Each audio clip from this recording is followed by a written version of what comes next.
Good morning, everyone. It's Tess, and today's tip 63. And I know I'm a bit late. I gotta do this quick and get to work. But I got involved and interested in something, and I'm gonna have to do more research on it after work today, and maybe to do on the live tonight for Doc V's challenge. I was looking through articles on the internet because we know I love to research, and I ran across an article in Healthline that said, "Lose weight without diet or exercise," and I'm like, yeah.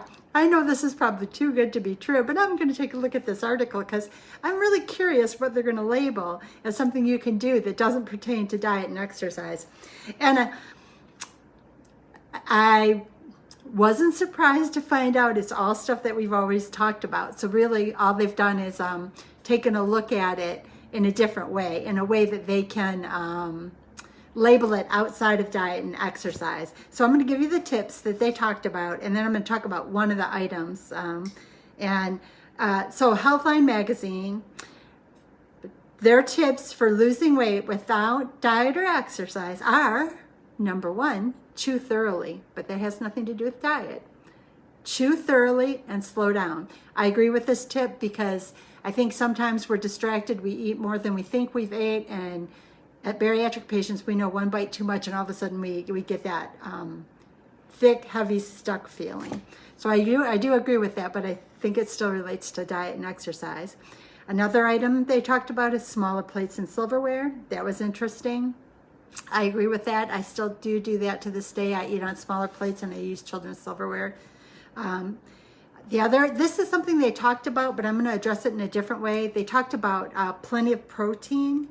And in my case, because I was anemic pre-surgery, I think I had too much protein. So I guess what I would say for this item number 3, is maybe take a look at your diet and see where maybe a little tweak or adjustment might help you out. Maybe some people do need more protein. Maybe some people need less protein. I think a great ad for everybody is a green smoothie because it's a nutrition boost without a supplement. It says to store unhealthy foods out of sight. I think the first choice is not to buy them, but if they are in your house, hiding them somewhere might make you forget they're there. The next item was fiber-rich foods. Now, I think this is an important one.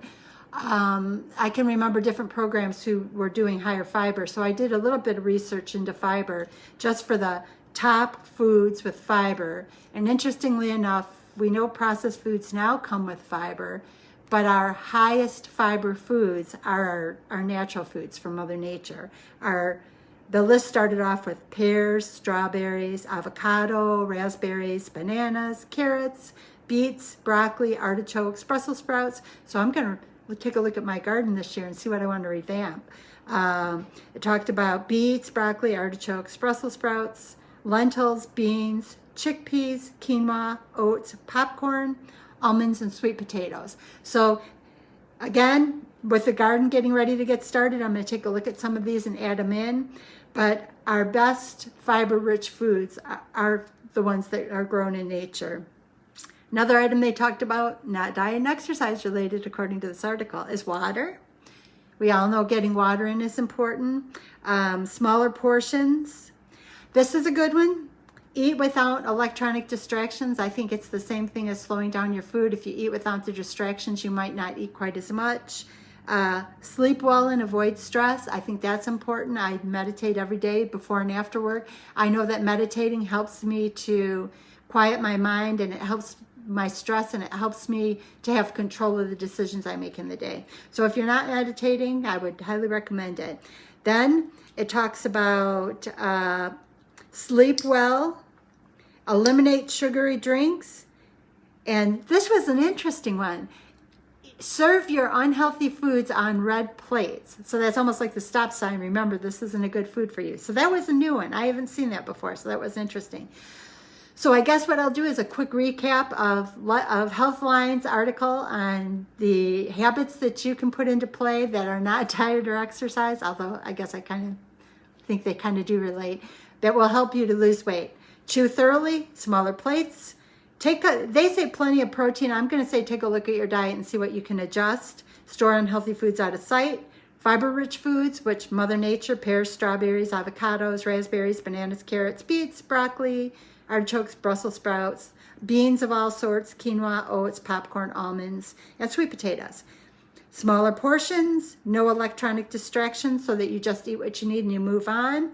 And then you want to eliminate and avoid stress, no sugary drinks, and serve unhealthy foods on a red plate. So that one was kind of interesting. Maybe I'll have to buy a red plate in the next week. But again, I just wanted to kind of touch base and tell you that Healthline has 11 tips for losing weight without it being diet or exercise. I think it kind of does all work hand in hand, but maybe one of these tips will help you, because it reminded me why the gardening is important and the fruits and vegetables fresh are important, because those are natural sources of fiber. And that unhealthy foods on a red plate is really an interesting new thought. So I hope you found something helpful here. Have a beautiful day, and thank you very much. Bye-bye.